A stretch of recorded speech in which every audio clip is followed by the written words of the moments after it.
ഹരിശ്രീ ഗണപതയേ നമ. അവിഘ്നമസ്തു.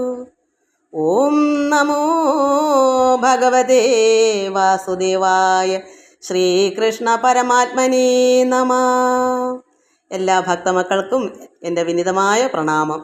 എല്ലാവർക്കും ഈശ്വരകൃപ ഉണ്ടാകണമേ എന്ന് പ്രാർത്ഥിക്കുന്നു. ഓം ലോക സമസ്ത സുഖിനോ ഭവന്തു. നമുക്ക് നാരായണീയം ദശകം 77 ജരാസന്ധ യുദ്ധം. അത് ആദ്യത്തെ ശ്ലോകം കുബ്ജ നമുക്ക് മുമ്പ് നമ്മൾ വായിച്ചായിരുന്നു.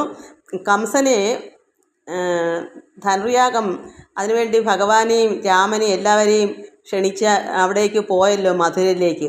പോകുന്ന വഴിക്ക് കുബ്ജ ഒരു തുണിക്കെട്ടുകാരൻ അലക്കിക്കൊണ്ടുപോയ വസ്ത്രം, രാജവസ്ത്രം കൊണ്ടുപോയപ്പം ഭഗവാൻ ചോദിച്ചപ്പോൾ കൊടുത്തില്ല. ആക്ഷേപം പറഞ്ഞു, അവനെ വധിച്ചു. എന്നാൽ കുബ്ജ എന്ന് പറഞ്ഞാൽ സൈരന്ധ്രി എന്ന പേര്. കുബ്ജ അംഗരാഗം കൊടുക്കാൻ കൊണ്ടുപോയി ഈ കംസന്. ഭഗവാൻ അതെന്താന്ന് ചോദിക്കുന്നതിന് മുമ്പേ തന്നെ ഭഗവാൻ ആ സ്ത്രീ കൊടുത്തു അംഗരാഗം.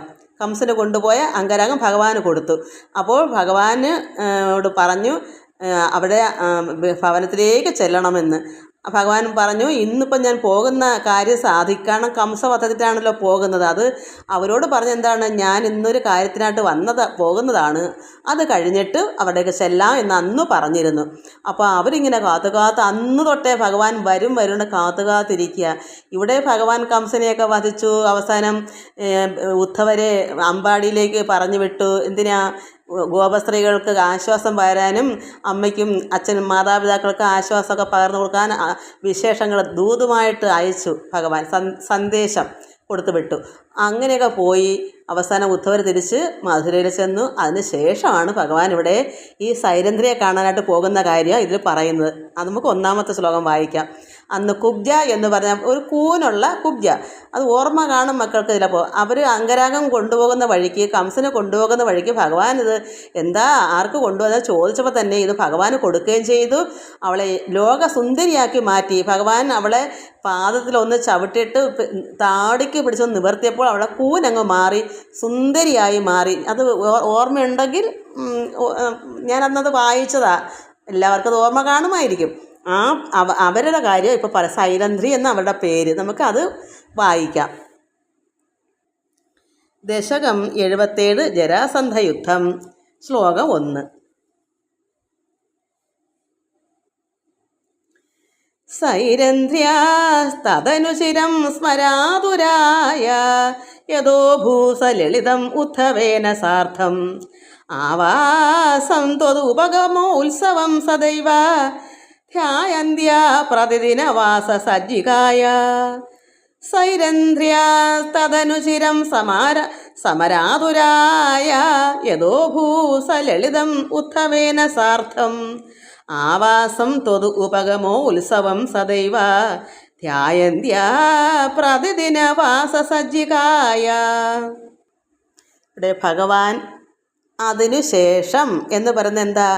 അന്ന് അങ്ങനെയൊക്കെ പറഞ്ഞ് അവിടെ ചെല്ലാം എന്ന് പറഞ്ഞു. പിന്നെ കംസനെ വധിച്ചത് കഴിഞ്ഞു. അതെല്ലാം പോയിട്ട് ഉദ്ധവരെ പറഞ്ഞ് അമ്പാടിയിലേക്ക് വിട്ടു, സന്ദേശം കൊടുത്തു. ഇങ്ങനെ കുറേ നാളങ്ങ് കഴിഞ്ഞു.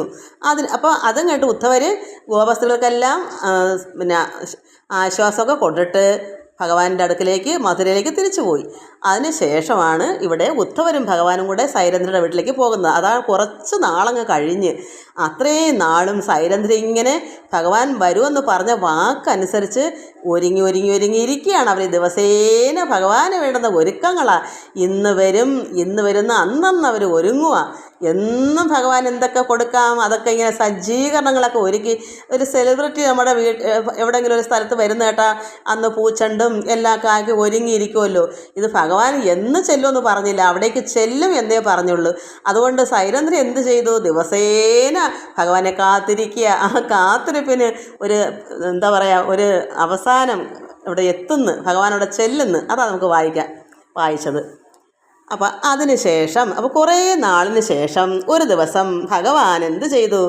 അനേക നാളുകളായി അവിടുത്തെ തന്നെ, അത് ഭഗവാനെ തന്നെ സ്മരണയിൽ ആരാ സൈരന്ധ്രി, ഭഗവാനേ എന്നുള്ള ഓർമ്മയിൽ തന്നെ കാമാതുരയായിരിക്കുന്നവളും, അത്രത്തോളം പ്രേമമാകുന്ന സ്നേഹത്തോടിരിക്കുക. ഭഗവാൻ ഇപ്പം ചെല്ലും എന്നും ചിന്തിച്ചിരിക്കുക, ഓർമ്മിച്ചിരിക്കുക. ഭഗവാൻ അങ്ങ് പറഞ്ഞല്ലോ ചെല്ലാമെന്ന്. അവരത് കാത്ത് കാത്ത് എത്ര നാൾ കഴിഞ്ഞിപ്പോൾ, ഒരുപാട് നാളായി. ഭഗവാൻ ഇപ്പോഴാണ് സമയം കിട്ടിയത്. കാരണം എല്ലാം കഴിഞ്ഞ് ഉദ്ധവർ അവിടെ തിരിച്ചു ചെന്നപ്പോഴാണ് ഭഗവാൻ സമയം കിട്ടിയത്. അപ്പോൾ ഭഗവാൻ അവിടേക്ക് ചെല്ലുന്നു. എങ്ങനെ ഇരിക്കുന്ന സൈരന്ധ്രിയ? എപ്പോഴും ഭഗവാനെ തന്നെ ഓർമ്മയിൽ സ്മരണയിൽ തന്നെ എങ്ങനെ കാമാതുരയായിരിക്കുകയാണ്, അത്രത്തോളം പ്രേമമായിരിക്കുന്നവളും, ഏത് സമയത്തും ഭഗവാനെ ആഗമനോ ഉത്സവത്തിനായി കാത്തിരിക്കുന്നവളും, വരവിനായി ആഗമനം വരവ്, ഭഗവാൻ എപ്പോഴാണ് ഇപ്പം വരും, എന്നെങ്കിലും ഇന്നല്ലെങ്കിൽ നാളെ, ഇങ്ങനെ എന്നും ദിവസേന അവർ ആഗമനം ഭഗവാന്റെ വരവിനായി കാത്തിരിക്കുക. എങ്ങനെയാണ് ഇരിക്കുന്നത്? ദിവസവും അവർ സ്വീകരിക്കാനുള്ള സജ്ജീകരണങ്ങൾ ചെയ്തുകൊണ്ടിരിക്കുന്നതാണ്. എന്താ സജ്ജീകരണങ്ങൾ? എപ്പോഴും മാല കെട്ടിയും ഭഗവാൻ അണിയിക്കാൻ മാലയും എന്ന് വേണ്ട എന്തൊക്കെ ഉണ്ടോ സജ്ജീകരണങ്ങൾ എന്ന് വെച്ചാൽ നമുക്ക് എന്തൊക്കെ ചിന്തിക്കാം അതെല്ലാം അതിലുണ്ട്. ഫ്രൂട്ട്സ്, പഴങ്ങളും എണ്ണയും തിരിയും വിളക്കും കത്തിച്ചും പ്രാർത്ഥനയോടുകൂടിയും ഭഗവാന് പുഷ്പങ്ങളും പൂച്ചണ്ടും പിന്നെന്താ മാലയും എല്ലാം കെട്ടി എപ്പോഴും ചന്ദനവും ഒക്കെ ചാർത്താൻ എല്ലാ രീതിയിലും ജലഗന്ധ പുഷ്പ ധൂപ ദീപം എല്ലാം ഒരുക്കി സജ്ജീകരണം എന്ന് പറയുമ്പോൾ അവിടെ സർവ്വതും എന്ന അർത്ഥമുണ്ട്. അപ്പോൾ അതിനു വേണ്ടി ദിവസേന അവർ ചെയ്യുക. നമ്മളത് ഓർക്കണം. നമ്മൾ ദിവസേന അങ്ങനെയാണോ? നമ്മൾ ഇപ്പോൾ സന്ധ്യയ്ക്കാണല്ലോ സാധാരണ ഭഗവാനെ നമുക്ക് ഈശ്വരനെ ആരാധിക്കുക, രാവിലെയും വൈകിട്ടോ, അല്ലെങ്കിൽ ചിലപ്പോൾ എല്ലാവരും രാവിലെ ചെയ്യുന്നില്ല, ചിലർ വൈകിട്ട്. നമ്മൾ ഭഗവാന് പ്രത്യക്ഷമായിട്ട് ഭഗവാൻ വരും, എപ്പോഴെങ്കിലും നമ്മൾ വരും, നമ്മുടെ ഭവനത്തിലോ നമ്മുടെ ഹൃദയത്തിലോ നമുക്ക് പ്രത്യക്ഷമാകും എന്നുള്ളൊരു ചിന്ത നമ്മുടെ മനസ്സിൽ, നമ്മുടെ ഓർമ്മയിലുണ്ടോ? ഭഗവാൻ അങ്ങനെ എപ്പോഴെങ്കിലും പ്രത്യക്ഷമാകും, അത്രയ്ക്ക് കാമ ആതുരനായി ഇരിക്കുന്നോ നമ്മൾ? അത്രത്തോളം പ്രേമത്തോടെ നമ്മൾ ഇരിക്കുന്നോ? ഈ സൈരന്ധ്രിയെ പോലെ ഒരുങ്ങി എല്ലാം ദിവസേന പാലും പഴവും എല്ലാം ഒരുക്കി വെച്ചുകൊണ്ടിരിക്കുക. എപ്പോൾ വന്നാലും കൊടുക്കാൻ തയ്യാറാണ് അവിടെ. അതുപോലെ നമ്മൾ അങ്ങനെ ആണോ എന്ന് നമ്മൾ ചിന്തിക്കണം. അങ്ങനെ അല്ലെങ്കിൽ നമ്മൾ അങ്ങനെ ആകാമെങ്കിലുണ്ടല്ലോ, ഉദ്ധവരും ഭഗവാനും കൂടെ അവരെ കാണാൻ ചെന്നതുപോലെ നമ്മളെയും കാണാൻ ഭഗവാൻ പ്രത്യക്ഷമായി വരും. അത് ഇല്ലാത്തതെന്താ? നമുക്ക് ആർത്തിയില്ല, വെമ്പലില്ല, കാമ ആതുരയായി ഇരിക്കുന്നില്ല, അത്രത്തോളം പ്രേമം അതിൽ വരുന്നില്ല. ഈ സൈരന്ധ്രി അങ്ങനെ ആയതുകൊണ്ടാണ് ഭഗവാൻ അവിടേക്ക് ചെന്നത്. ഭഗവാൻ അറിയാം സൈരന്ധ്രി ദിവസേന ഒരുങ്ങിയിരിക്കുക, എന്നും എല്ലാം ഒത്ത് ആക്കി സജ്ജീകരണം എന്താണ് ഭഗവാൻ എന്താ കൊടുക്കേണ്ടത് അതെല്ലാം അവിടെ ഒരുക്കി വെച്ചേക്കുക. ഒരു ദിവസവും ഒരുക്കാതിരിക്കുന്നില്ല. നമ്മളങ്ങനെയാണ്. നമ്മൾക്ക് ചിലപ്പം തോന്നും ഇന്നൊന്ന് ഭക്തിയായിട്ട് എല്ലാം പുഷ്പമൊക്കെ വെച്ച് ആരാധിച്ചിരിക്കണം എന്ന് ചിന്തിക്കും. നാളെ അത് കാണത്തില്ല, നാളെ അല്പം കുറവോ ചിലപ്പോൾ ഇല്ലാതെയൊക്കെ ഇരിക്കും. കാരണം മറ്റ് വിഷയത്തിലേക്കൊക്കെ അങ്ങ് പോകും. എന്തെങ്കിലും മറ്റ് കാര്യങ്ങൾ, എനിക്ക് ഇന്നടുത്ത് പോകണം, അല്ലെ മറ്റൊരാൾ, അങ്ങനെയൊക്കെ പല കാര്യങ്ങൾ. ഇത് സൈരന്ധ്രി അങ്ങനെയല്ല, ദിവസേന കാത്തിരിക്കുക, ആഗമനോ ഉത്സവം. അപ്പോൾ വരുന്നതിനൊരു ഉത്സവമാണ് അവർക്ക്. എന്നും ഒരു ഉത്സവത്തോടിരിക്കുക, സന്തോഷത്തോടിരിക്കുക, ആഘോഷമാണ്. അങ്ങനെ ദിവസവും ഭഗവാനെ സ്വീകരിക്കുന്നതിനായുള്ള സജ്ജീകരണങ്ങൾ ചെയ്തുകൊണ്ടിരിക്കുന്നവളുമായ സൈരന്ധ്രിയുടെ താമസ സ്ഥലത്തേക്ക് വേഷഭൂഷാദികളോടെ ഉദ്ധവരെ കൂട്ടി ഭഗവാൻ അവിടേക്ക് എഴുന്നള്ളി. അവർക്ക് എന്തൊരു ഭാഗ്യം! അവർ ദിവസേന ചെയ്തതിന് അവർക്ക് ഫലം വന്നില്ലേ? നമ്മൾ ദിവസേന അങ്ങനെ ചെയ്ത് നോക്ക്, നമുക്കും ഫലം കിട്ടും. അത് ചെയ്യാത്തത് കൊണ്ട് തന്നെയാണ് ഭഗവാൻ പ്രത്യക്ഷമാകണമെങ്കിൽ സ്ഥിരം ദിവസേന നമ്മുടെ വെമ്പൽ എത്രത്തോളം ഉണ്ടെന്ന് ഭഗവാൻ മനസ്സിലാക്കും. നമ്മുടെ ഉള്ളം എത്രത്തോളം വേദനയോടുകൂടി ഭഗവാൻ വന്നില്ലല്ലോ, ഇത്രയല്ല ഞാൻ ഒരുക്കി ദിവസേന വെച്ചിട്ടും ഭഗവാൻ വരുന്നില്ലല്ലോ എന്നുള്ള ആ ഒരു വേദന അവിടെ ഉള്ളിലുണ്ട്. അതുകൊണ്ടാണ് അവർ ആ ഉത്സവത്തിനായി ദിവസേന അവർ ഉത്സവത്തോട് തന്നെ ഒരുങ്ങിയിരിക്കുന്നത്. ആ ഒരു ഭക്തിയും പ്രേമവും അവർക്ക് വർദ്ധിച്ചത് കൊണ്ടാണ് ഭഗവാൻ അവിടെ വേഷഭൂഷാദികളാണ് നല്ല സന്തോഷത്തോട് ഭഗവാൻ സുന്ദരനായിട്ടാണ് ചെന്നേക്കുന്നത്, എഴുന്നള്ളിയാണ് ചെന്നേക്കുന്നത് ഉദ്ധവരുമായിട്ട്. അപ്പോൾ നമ്മൾ മനസ്സിലാക്കണം നമുക്ക് എന്തുകൊണ്ടാണ് ഭഗവാൻ പ്രസാദിക്കാത്തത്. ഇതാണ് കാരണം. നമുക്ക് ഇന്ന് ചിലപ്പോൾ ചെയ്താൽ നാളെ കാണത്തില്ല. എല്ലാം കൃത്യനിഷ്ഠയില്ല. ഒന്നിനും എല്ലാവരുടെയും കാര്യമല്ല പറയുന്ന ഒരുപാട് മക്കളെ ഈ പറയുന്നതിൻ്റെ ഇരട്ടിയുള്ളവരുണ്ട്. പക്ഷേ അങ്ങനെ ഇല്ലാത്തവരുടെ കാര്യമാണ് ഞാൻ പറയുന്നത്. അത് മനസ്സിലാക്കണം. അങ്ങനെ എപ്പോഴെങ്കിലും നമ്മുടെ ആർത്തി പോലെ ആർത്തി ഉള്ളവനെ തൃപ്തിപ്പെടുത്തുന്ന, അതുകൊണ്ട് നമുക്ക് ആർത്തി ഇല്ലാത്തത് കൊണ്ടാണെന്ന് എനിക്ക് പറയാൻ പറ്റും. കാരണം അല്ലാതെ ഒരിക്കലും ഭഗവാൻ പ്രത്യക്ഷമാകാതിരിക്കത്തില്ല. ഇത്രയും ആഗ്രഹമുള്ളവരെ രക്ഷിക്കും ഭഗവാൻ. അതുകൊണ്ട് നമുക്ക് രണ്ടാമത്തെ ശ്ലോകം ചെല്ലാം. അപ്പോൾ അവരുടെ അത്രത്തോളമുള്ള ആ ഒരു കാത്തിരിപ്പിനാണ് ഇവിടെ ഭഗവാൻ അവിടെ എഴുന്നള്ളിയത്. ശ്ലോകം 2.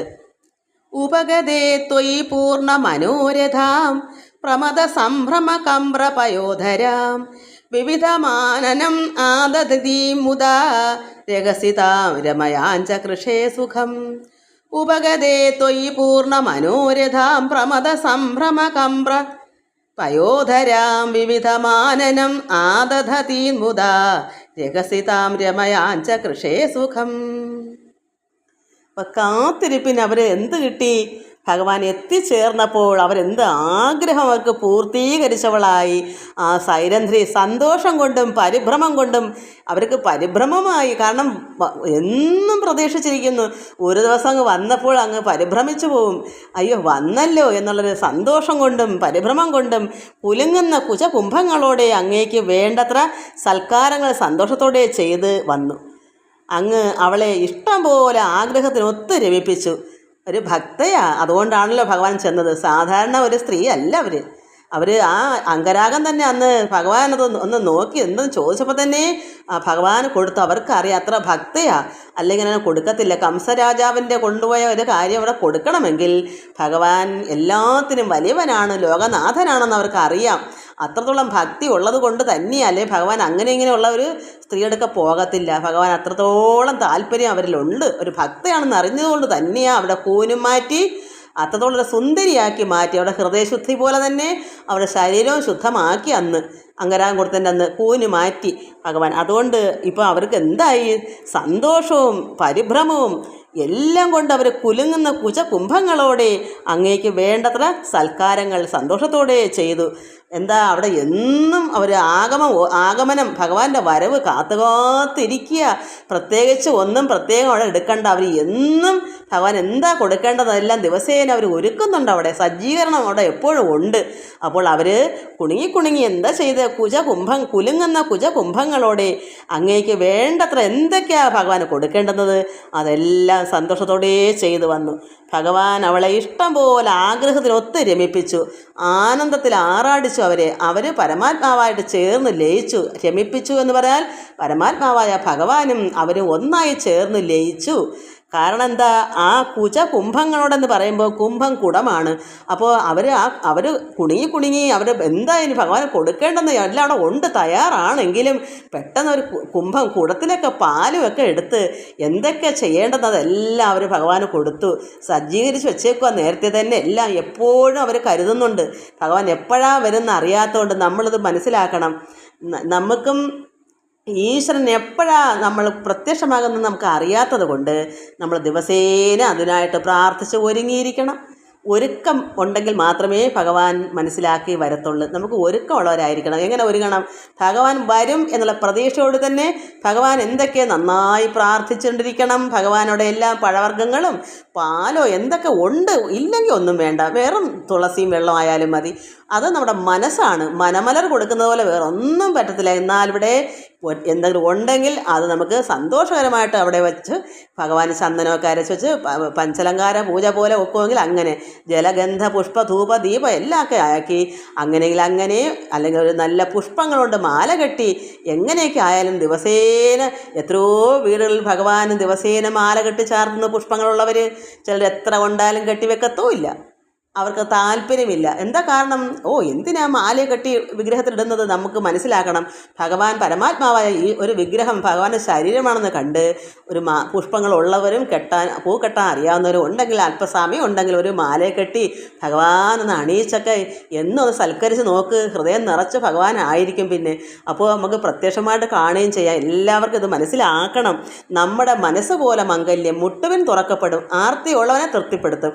നമുക്ക് ഭഗവാനെ വേണമെന്നുള്ള ആർത്തി സൈരന്ധ്രിക്കുള്ളതുപോലെ നമുക്ക് ഉണ്ടെങ്കിൽ ഈശ്വരൻ പ്രത്യക്ഷമാകും. അതില്ലാത്തത് കൊണ്ട് തന്നെയാണ് അത് പ്രേമമാകുന്ന കാമം അത്രമാത്രം അങ്ങ് മുഴുത്ത് വരണം, അത്ര മുട്ടി വരണം. നമുക്ക് അത്ര വേണമെന്നുള്ള ചിന്ത വന്നെങ്കിൽ മാത്രമേ ഭഗവാന് കൊടുക്കാനുള്ള കാര്യം എന്തെല്ലാം ഈശ്വരൻ ഭംഗിയായിട്ട് നമുക്ക് പുഷ്പവും വെള്ളവും എല്ലാം ഭഗവാൻ എന്താ പാലോ എന്താ ഉള്ളത് അതൊക്കെ അവിടെ കൊണ്ട് വെച്ചിട്ട് ഭഗവാൻ എപ്പോഴാണ് വരുന്നത്? ഭഗവാനെ ഇന്ന് വരണമേ എന്ന് അവർ പ്രാർത്ഥിച്ചുകൊണ്ടിരുന്നപ്പോൾ ഒരു ദിവസം ഉദ്ധവരും ഭഗവാനായിട്ട് എഴുന്നള്ളി. നമുക്കും അങ്ങനെ ഭഗവാൻ എഴുന്നള്ളുവാൻ എല്ലാവർക്കും പ്രാർത്ഥിക്കാം. ഇതുപോലെ നമുക്ക് ഒരുങ്ങാം, ദിവസേന ഒരുങ്ങാം. ഒരുക്കമുണ്ടെങ്കിൽ കൃത്യനിഷ്ഠയും ഒരുക്കമൊക്കെയാണ് ഇതിന് ആവശ്യം. ഒരുക്കമില്ലെങ്കിൽ അതിൻ്റെ നമ്മുടെ തയ്യാറെടുക്കണം. അതിന് തയ്യാറല്ലെങ്കിൽ പിന്നെ ഭഗവാൻ ഇങ്ങനെ വലിഞ്ഞു കയറി വരത്തില്ല. നമുക്ക് അത്രത്തോളം താല്പര്യം ഉണ്ടെങ്കിലേ ഭഗവാൻ അവിടെ വരത്തുള്ളൂ. എല്ലാവർക്കും നമസ്കാരം. സർവത്ര ഗോവിന്ദ നാമ സങ്കീർത്തനം. ഗോവിന്ദ ഗോവിന്ദ.